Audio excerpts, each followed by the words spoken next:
start with a little anecdote, and I'm going to take you back to July 2019, shortly after a comedian named Volodymyr Zelensky won the Ukrainian presidential elections, and somebody named Donald Trump was the American president, which some of you may recall, even though 4 years ago in your lives was quite a while ago. And at that time, during this, there was a very important phone call that took place where the new Ukrainian president was making his introduction to the American president. And the American president decided to use this phone call to pressure the Ukrainian president to look for incriminating evidence involving Joe Biden's son's business dealings. Suggesting that if this incriminating evidence were not produced, that he could withhold a large aid package that the United States had for Ukraine. This, as those of you who might recall, who were following politics carefully in high school, became the occasion for Donald Trump's first impeachment hearing in November 2019. One of the people who testified at that impeachment hearing was a lieutenant colonel in the American military named Alexander Vindman, who was in charge of European affairs for the National Security Council in Washington. And Vindman was a career officer who had come to the United States with his father and brothers as a young child escaping from Soviet Ukraine in the 1970s, and was always very grateful to the United States for taking him in. There was also a wonderful satire about this phone call that was in the New Yorker. I'm going to read you a little passage of it because it was kind of brilliantly done. But let me first say that Alexander Vindman was the only person on that phone call who actually knew all the languages involved. So he actually knew English and Ukrainian and Russian, and so understood what everybody was saying without a translator. So if anybody had a good understanding of the phone call, it was Alexander Vindman, who was then called upon to testify. But first, this is how the scene was described in the New Yorker satire. It's a conversation between Zelensky and his advisors immediately, an imagined conversation, a fictionalized conversation between Zelensky and his advisors immediately following this phone call. President Zelensky, look, I'm pretty new at this. What's the protocol for this sort of thing? Advisor, you mean when the leader of the free world demands incriminating evidence about the son of his main political rival while dangling an urgently needed $391 million aid package, all as the eastern third of our country is being occupied by the same ruthless autocrat who almost certainly helped said leader get elected in the first place? Zelensky, so you're saying that there is no protocol? Advisor, you're a quick learner, sir. So that was the satirical fictionalized version. But I'm now going to take you back to the actual introduction or beginning of Alexander Vindman's testimony, which he gives at the impeachment hearings in November 2019. And he began his testimony about the content of that phone call by speaking to his father and thanking him for having made the right decision to get his kids out of the Soviet Union and into the free country of the United States all those years ago. And he says, Dad, I'm here to tell you today, do not worry. I will be fine for telling the truth. Here in this country, one does not have to be afraid to tell the truth. And when I heard Alexander Vindman say that, well, first of all, I just wanted to hug him. But I also thought, wow, that was really not the English language truth. That was really truth the way Václav Havel used the word truth. And that was truth the way the dissidents under communism used truth. That was truth as the thing that would save you. That was truth as that which has the power of giving meaning to life, of emancipation, of grounding subjectivity, of what you live for and what you die for. And it was a kind of truth that I hadn't heard, really since the dissidents of the 70s and 80s. And it was a very beautiful moment. So I wanted to start from Vindman's invocation of the word truth and how Havel used that word truth. And then kind of use that to kind of go back through the course and look at how truth has played itself out as a motif of various questions. Enlightenment, let me go back to Enlightenment. So Enlightenment is contrasted to Romanticism, but there's a way in which Enlightenment is its own romantic story. And it's a romantic story, it's a love story about falling in love with human reason and the potential of human reason, of our ability to reach truth, our human capacity to reason, to think, to understand the world as it actually is. And this gives us that Cartesian concept of the self as the I think. What makes us human is that we are thinking beings. Truth is something you get to through reason. Enlightenment then goes on, to replace God and tradition with science, with rationality, but above all with the exaltation of human reason, of human potential, of agency, and this rejoicing in our potential to grasp the world, to know its truth, to understand it as it actually is, and in doing so to make it better. This is the basis for the political philosophy as well. It's the basis for liberalism. It is because we are beings possessed of reason. It is because we have this capacity to understand, to reach truth, that we deserve to be able to create our own government. That government should be based on the consent of the governed. Popular sovereignty depends on a respect for human beings as thinking, reasoning beings. There was a mood to Enlightenment which was less fiery and romantic and more about calm and classification and order. There's Isaiah Berlin's famous analogy of the jigsaw puzzle, that the world is a big, complicated jigsaw puzzle, and with each piece we put in, we get closer to seeing how the whole thing looks. It's going to take a while. We're not going to have all the pieces ready tomorrow or the next day or even the day after, but we're moving steadily in that direction. And every piece we put is another step closer. This is where that sense of forward motion comes from. We're always going forward. Every piece that you put in the right place is a forward step. You don't go back. You don't go sideways. You go forward.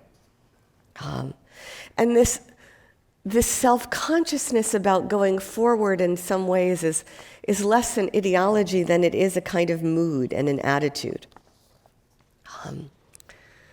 Now, beneath this all is kind of lurking the threat of God's absence. Zygmunt Bauman talks about God being on a protracted leave of absence, from which he may or may not ever return. But this ever-present threat of here is your fancy German word for today, Bodenlosigkeit. It's also on your handout. It means groundlessness. It's one of Arendt's words. This threat of groundlessness. In the absence of God, what is there to ground us? How do we reassure ourselves even of the existence of the world, even of the correspondence between what we see and what's there, if there is no God?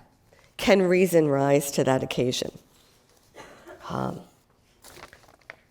With Hegel and Marx, we got a kind of intensification of linear time in a kind of historicist chronotope. So now time wasn't just time was history with a capital H. And it's not just that it was moving forward in general, it was moving towards a kind of telos. And at the same time, we have the rise of subjectivity, the psychoanalytical self, the phenomenological self, the existentialist self. There's the I think, I will, I desire, I think an object. That was Husserl's phenomenological self. But they all depend on a self, a belief in a self. And modernity is a lot about working out as God fades into the background and then vanishes into air, the tension between subjectivity and telos, between history and the self.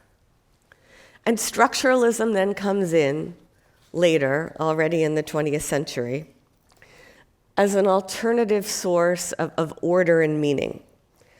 A shift from the diachronic to the synchronic, a radical shift from history to looking at the synchronic plane, which doesn't reject linear time, but brackets it.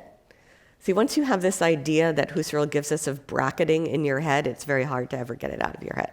Then you start thinking about what can be bracketed. Since the Enlightenment, all of intellectual history is going to ponder the question of what is the real legacy of the Enlightenment?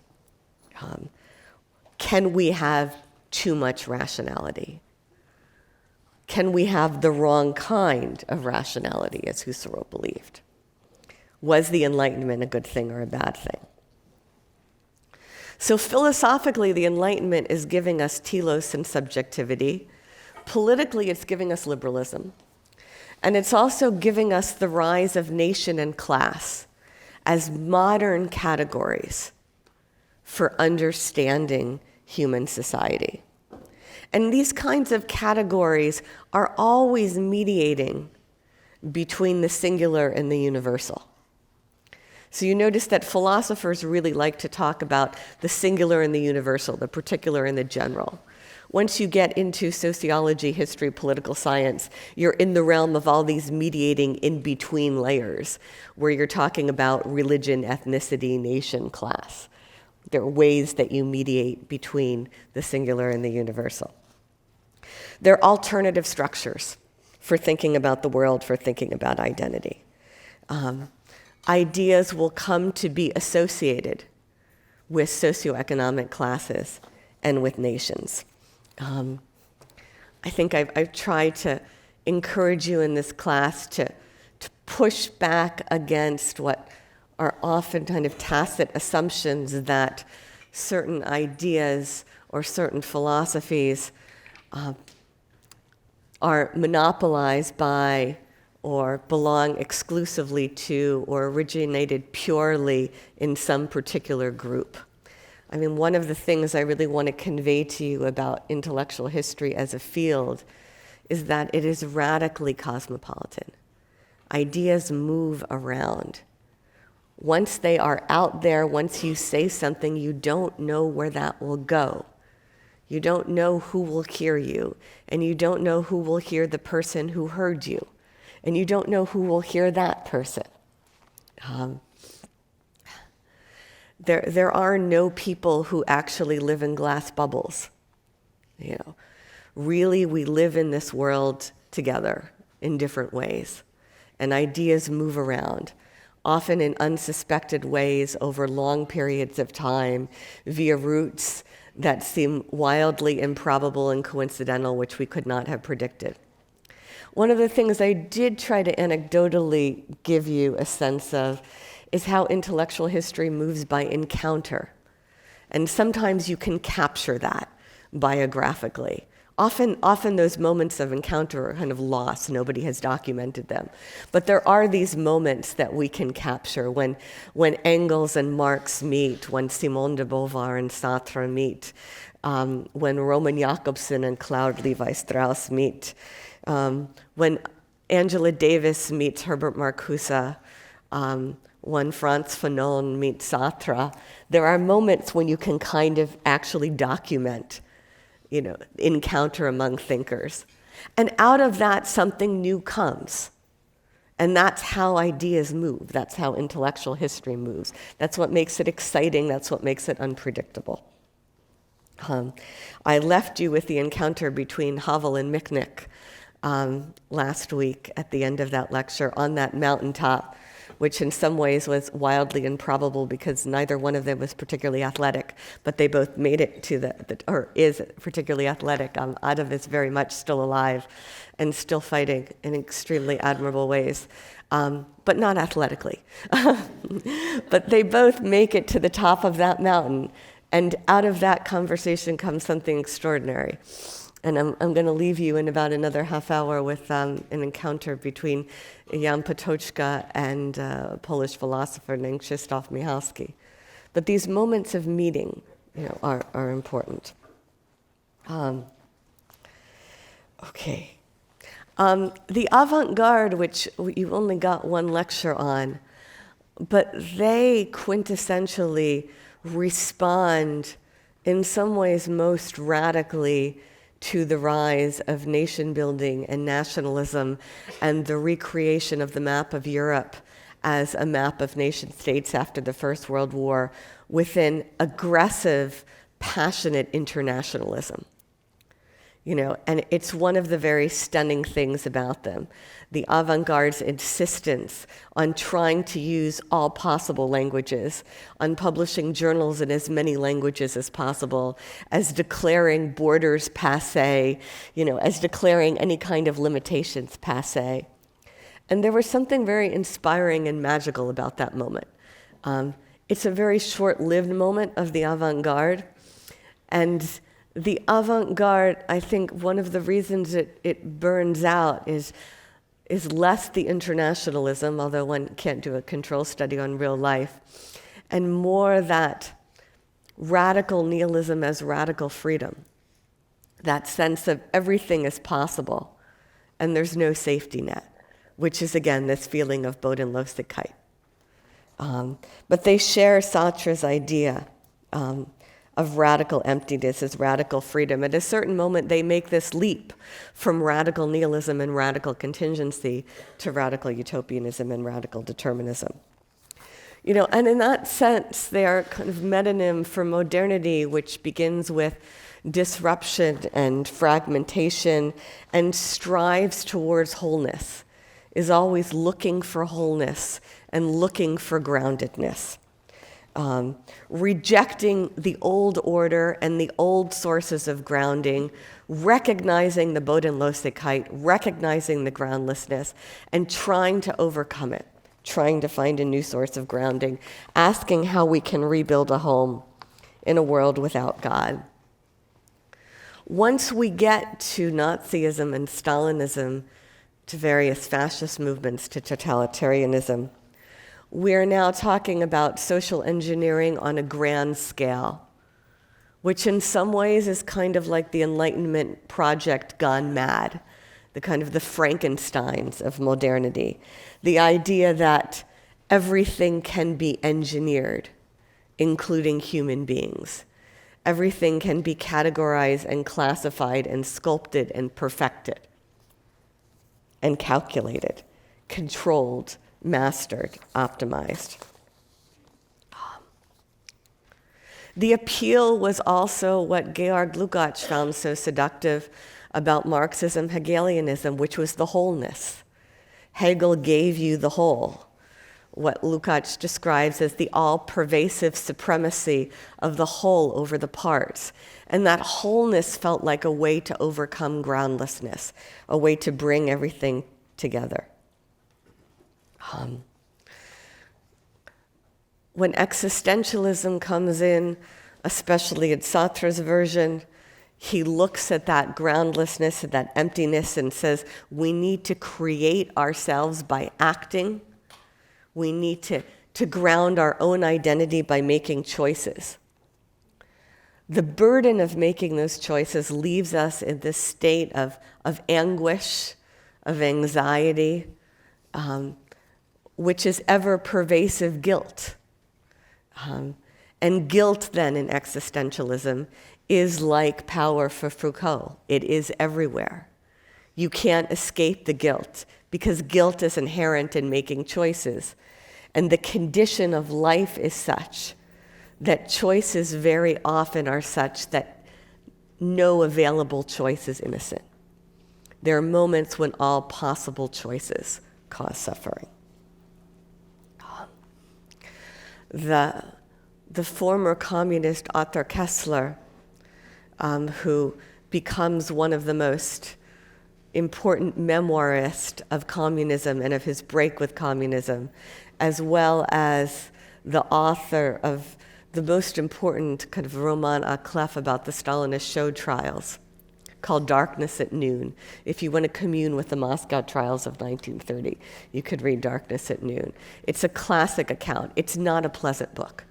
But if you want to go into that moment, it's Kessler's book, Darkness at Noon. This is what Otto Katz draws on at the end of the Slansky trial. But Arthur Koestler, who wrote a famous essay called The God That Failed, writing about his past as a communist, says in the end, each of us former communist carries a skeleton in the cupboard of his conscience. Added together, they would form galleries of bones, more labyrinthine than the Paris catacombs. It's in that context that I want to return to Jan Patočka's striking generosity towards Heidegger's engagement with Nazism. And this was one of the things that I found in the archives that I found shocking when I first read it. And I'll remind you of the story that Heidegger had, Patočka always knew what Heidegger had done. Patočka was there in Freiburg studying with Heidegger in 1933. He knew exactly what had happened. And then he went back to Prague, and he spent the war under Nazi occupation. And he saw his friends get killed in the Holocaust. So it's not like he wasn't paying attention. In 1966, Heidegger gave this one interview to Der Spiegel, where he agreed to discuss his engagement with Nazism on the condition that it not be published until after his death. The editors honored that condition. It was 10 years between the time Heidegger gave the interview and the time he died. Heidegger died in 1976. Immediately after his death, Der Spiegel published the interview. Patočka's students then smuggled a copy of that issue of Der Spiegel to Patočka in Prague. And on one of those old cassette players, they recorded his comments and then transcribed them. And Patočka was strikingly generous. He said, well, of course, today it's obvious what Nazism had been. But if you were German in 1933, maybe you would have felt like you had no choice but to try it out. And I found that shocking, in a variety of ways. And spent a lot of time discussing it with Czech and German colleagues. But one of the things I want to point out in connection to the former Nazis and the former Stalinists was something that my friend Ivan Krastyev pointed out to me when I talked to him about it, who grew up under communism in Bulgaria. And he said Patočka forgave his Czech friends who were Stalinist. That was part of his circle of dissidents at the end of his life. There were former Stalinists and former victims of Stalinism. So why would he, by the same token, not forgive Heidegger for his Nazism? And there was a sense of that was the zeitgeist. That was the spirit of the times. And what people knew who survived Nazism and Stalinism was that very, very few people who lived through those experiences got out with clean hands. Most people, if they survived, made compromises in some way or another. Given what Heidegger did, why is Heidegger still so important? What is it about his philosophy that has stayed with us so unrelentingly? And his choice to become a Nazi is so haunting precisely because his philosophy was so important. It was the moment when centuries of a subject-object paradigm that had dominated epistemology in particular and philosophy in general was suddenly kind of aufgehoben, was suddenly overcome, and transcended into a philosophy of embeddedness. And the key word here is embeddedness. That Dasein was not a Cartesian cogito. It was not just a thinking consciousness. It was some kind of being that was deeply embedded in the world, involved in the world, caring about the world, up to stuff in the world, thrown into the world, doing things in the world, shaping the world even as it was being shaped by it. Geworfenheit, thrownness, was a way of describing this condition of being always already thrown into the world and of being always already thrown into history. We're always already here in a certain time and place at a certain moment, not of our choosing. Nobody chooses the time and place of their birth. But from that place, from that moment into which we are thrown, we then make choices. We then are responsible for how we act within that thrownness, within that embeddedness. Dasein is both radically thrown, geworfen, and radically ungrounded, again, Bodenlosigkeit,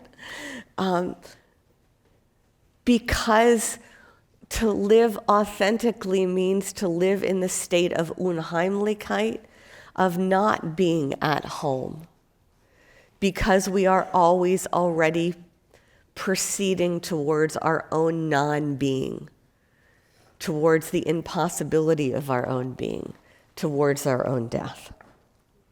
That is to say, we're always already on the way towards nothingness. So how can we ever be anything other than ungrounded? And there is something about this that speaks very viscerally in a way that Descartes couldn't and Kant couldn't and Husserl couldn't, that speaks very viscerally to the human condition. And the notion of guilt, which Heidegger raises and then doesn't himself engage with in a very impressive way, is fundamentally bound up with where he leaves us. We're embedded in this world. We're thrown into it, and from that place we must make choices. And we choose how we live, and we choose whether or not we live authentically. All of these questions become particularly intense in the 20th century because it's such a bloodbath. All of these philosophers were European elitist. They all believed in various ways that Europe was the pinnacle of civilization, that the height of civilization took place in the culture of which they were from. And of course, the paradox here is that Europe in the 20th century was a bloodbath. And you're face to face with barbarism. Heidegger gives us historicity, which is essential to any kind of grappling with the 20th century. And he does it in a different way from the way that Hegel does. He gives us historicity. He gives us an alternative to Hegel for historicity. And we need history in order to grasp the 20th century. The 20th century is so important because the stakes are so high. it's a situation of the kind that Hegel describes as changes in scale becoming changes in kind, or quantitative changes becoming qualitative changes. Let me just read you some of the death tolls of Stalinism, the latest numbers that we have, which could change. The Great Terror, as it happened in the Soviet Union, just really between 1937 and 1938, is currently counting 681,692 executions. The collectivization famines between 1931 and 1933 killed about 3.5 million people in Soviet Ukraine, about 1.5 million in Soviet Kazakhstan, about 500,000 in Soviet Russia. Between 1.5 million and 3 million people die in the Gulag, in the Soviet camps. The Nazi and Stalin regimes together between 1933 and 1945, between the Baltic and the Black Seas alone, kill 14 million people. In World War II as a whole, some 40 million people are killed. It's just a mind-boggling scale for any kind of thinker to get their mind around. Postmodernism is a belated response to this terror. It's a belated way of saying never again. It's a way to go back and look at the revolutionary legacy and say, we didn't do something right. We have to try again. Helene Cixous, who is a wonderful writer, I hope you will all go on to read, a feminist post-structuralist, a close friend of Derrida's and a fellow Algerian Jew, gave a lecture at Stanford in the 1990s at which she said, when they stormed the Bastille, they forgot the Sorbonne. And everybody stood up and cheered. The Sorbonne's the university. And very, very seldom at a place like Stanford do people actually stand up and cheer, but people stand up and cheered. When they stormed the Bastille, they forgot the Sorbonne. We have to completely go back to how we learn, to how we think. Structuralism promised that there was something solid to hold on to. There was a structure that promised a certain stability. Post-structuralism said, no, there's no closed system. Therefore, there's no stable structure. No determinate meaning is possible. For Derrida, a stable structure implies a closed system united by a transcendental signified, which is inherently totalitarian. For Arendt, totalitarianism is defined by that effacing of the boundary between victim and executioner that comes from the effacing of subjectivity itself.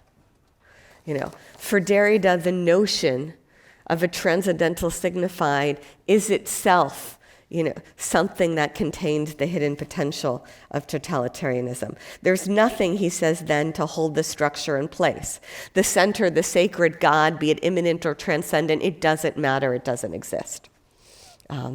Language is unstable, Derrida says, and meaning flickers. But that doesn't mean that there's a deficit of meaning. That doesn't mean there's no meaning. If anything, for Derrida, there's a surplus of meaning. It's not that there's too little, it's that there's too much. Now, critics of postmodernism say that a surplus of meaning is in effect the same as no meaning, like multiple authorities is effectively the same as no authority. But Derrida would say no, infinite is not the same as nothing. There's a big difference between nothingness and infinity. Everywhere, Foucault would say, is not the same as nowhere when he talks about power. There's a difference between everywhere and nowhere.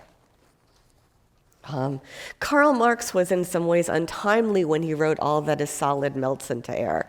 It was not true in 1848, but that's what happens under postmodernism.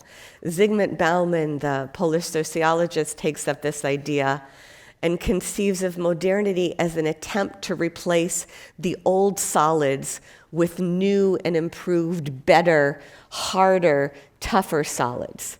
Post-modernity he calls liquid modernity. He says that's when we give up on replacing the solids with better solids, and we embrace the idea of liquidity, of fluidity, of slipperiness, of what is ephemeral.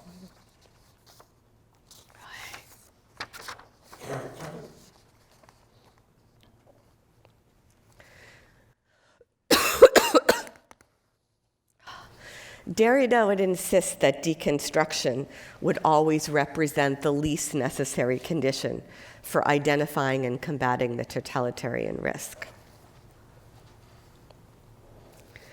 It brings the risk, though, that if there is no determinate truth, then what is there to fight for?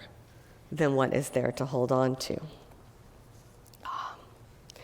Just when we think we have nowhere to go, later in his life, Derrida goes back to Marx and to Hegel.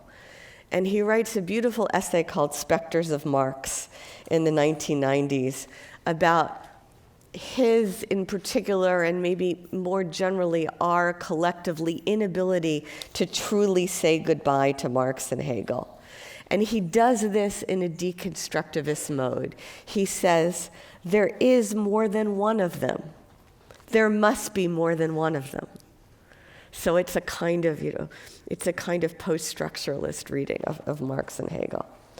And he takes off on this idea of a specter is haunting Europe, a specter to come, and looks at the multiple specters of Marx.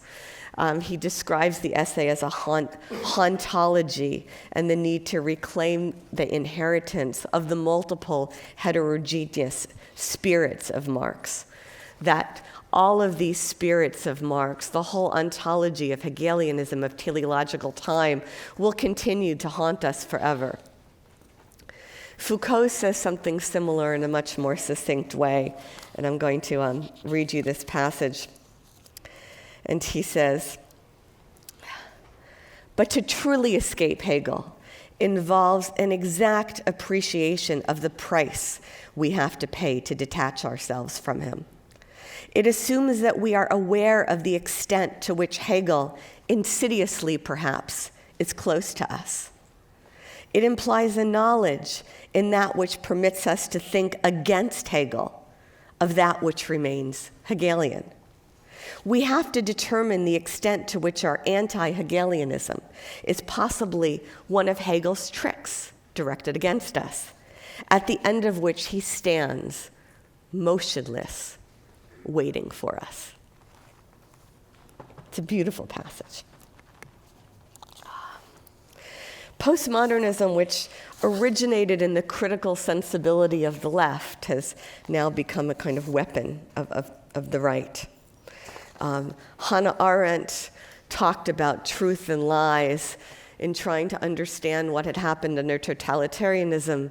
And she said that the pre-modern lie, it was like a tear in the fabric of reality. And the careful observer could find the spot where reality was torn and sewn back together. There was always a seam. By the time you get to these totalitarian ideologies of the 20th century, Arendt said, you're no longer dealing with a tear in the fabric of reality. You're dealing with a complete reconstruction of reality. So complete as to be seamless. There's no tear to perceive. Moreover, she said, ideology has the virtue, or the advantage rather, of being more believable than actual empirical truth, because it can conveniently edit out all of the arbitrariness and all of the chance occurrences that pervade actual reality. It can make everything that happens an example of some higher law. By the time we get to post-truth, to this kind of neo-totalitarianism, like what we see today in Putin's Russia, it's a different kind of lies. Now it's a kind of undermining of the notion that there is such a thing as truth in the first place. One day, there's one vision, one false vision of reality, and the next day you've thrown it out and tossed out a new one. And the next day you've thrown that out and tossed out a new one. Because anything is possible. And you have your facts and I have my alternative facts.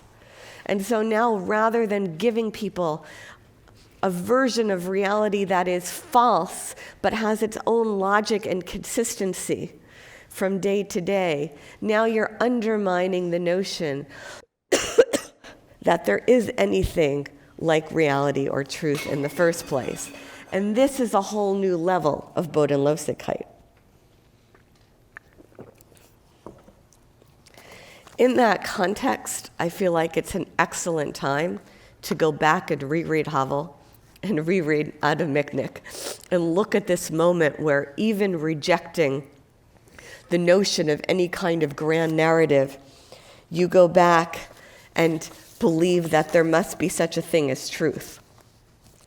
The philosophical arc here goes from epistemology through ontology to ethics, or a notion of truth as subject-object correspondence to an understanding of truth as that which is contrasted with lies, of authenticity as that which is contrasted with inauthenticity.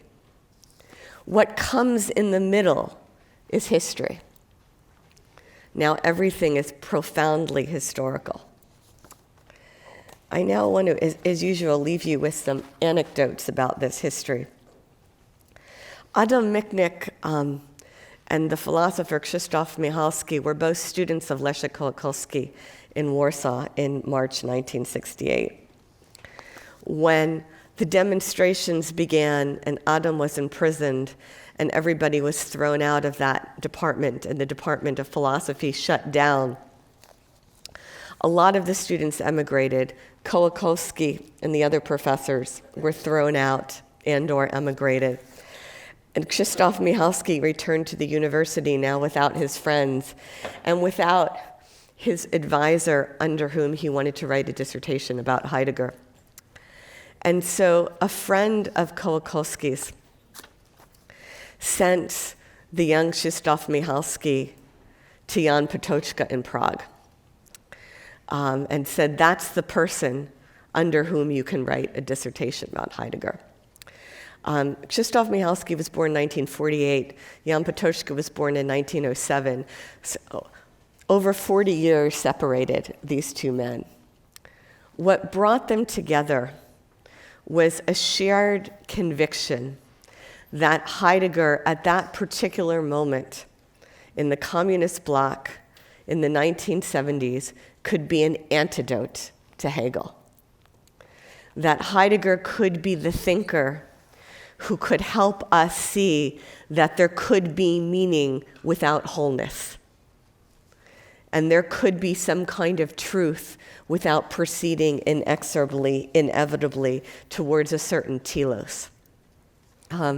Writing his dissertation by correspondence with Patočka, Krzysztof felt as if Heidegger was like the eyes in certain portraits that seemed to be looking at the viewer wherever he or she may be standing.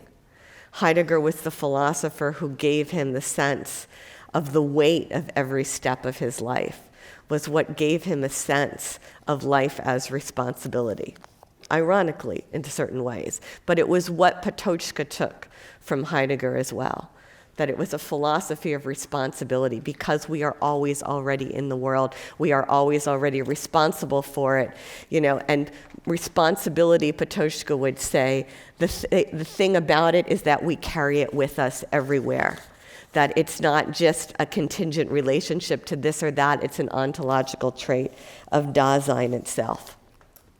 Perhaps meaning and truth were not things that could be grasped like you hold them in your hands, Patočka said. But that didn't mean we could give up on seeking them because it was our responsibility to keep looking. And this is what he later wrote up in essays called Heretical Essays on the Philosophy of History, the first one of which Krzysztof Michalski managed to smuggle in to Poland and publish in Polish translation at a time when it was easier to publish in Polish than in Czech. The philosophical move in all of this, Kolakowski and Patočka and Michalski, was to say that a robust subjectivity is not what relativizes truth, it's what grounds truth. And truth and subjectivity are connected through responsibility. After Patočka died as a result of brutal interrogation in 1977, in the years that followed, Krzysztof Michalski managed to get a fellowship to study at Husserl's archive in Germany. He then managed to convince a West German colleague with a West German passport to go into communist Czechoslovakia and start to smuggle out Patočka's archive.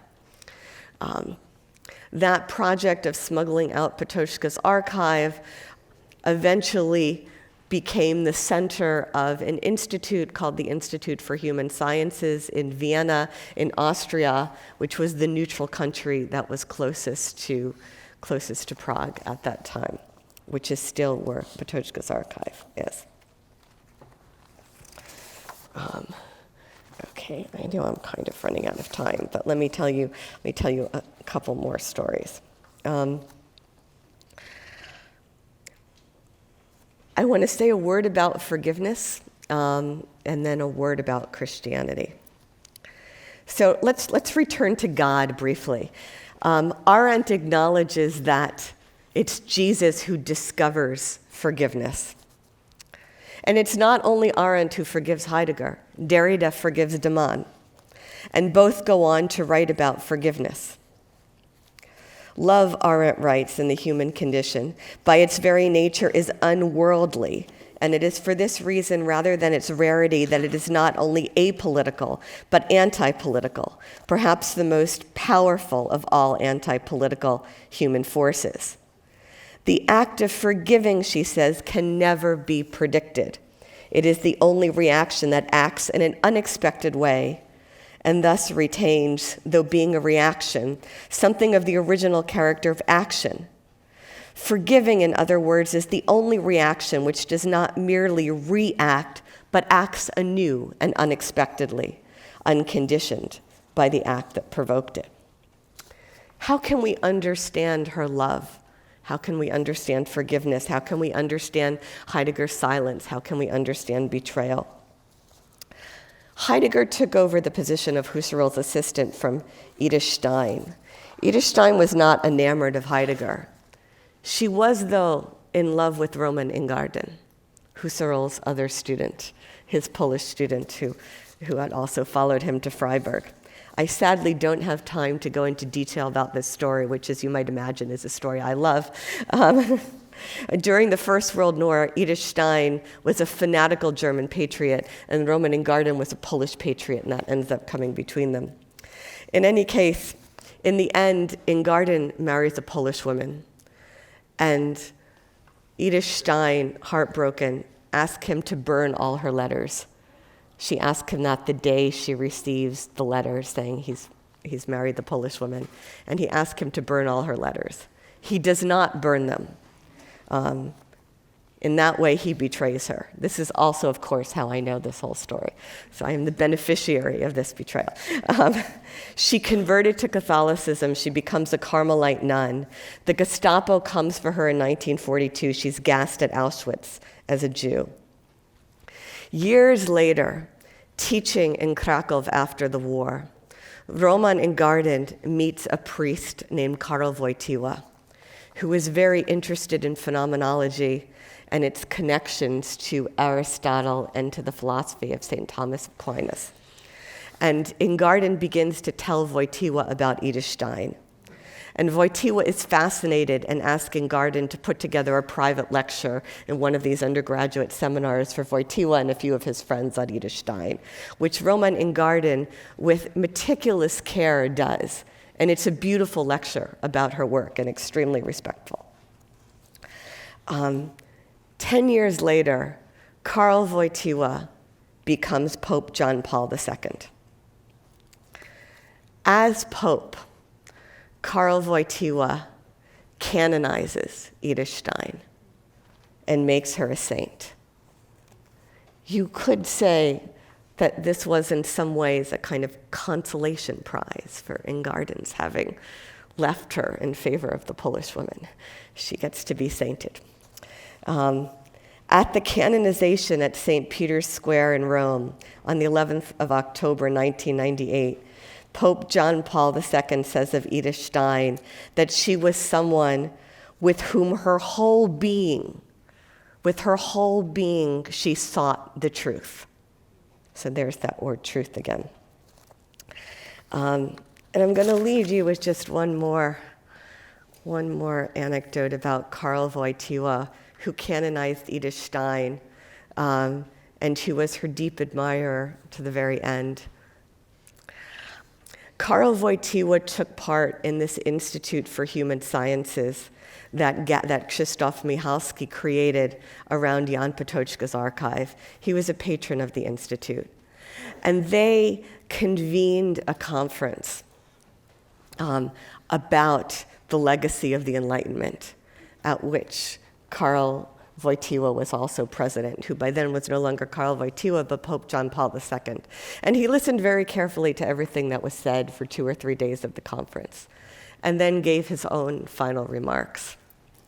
And then he said, all of this talk about the Enlightenment and reason and rationality and our ability to find truth, this is all wonderful. It's all well and good.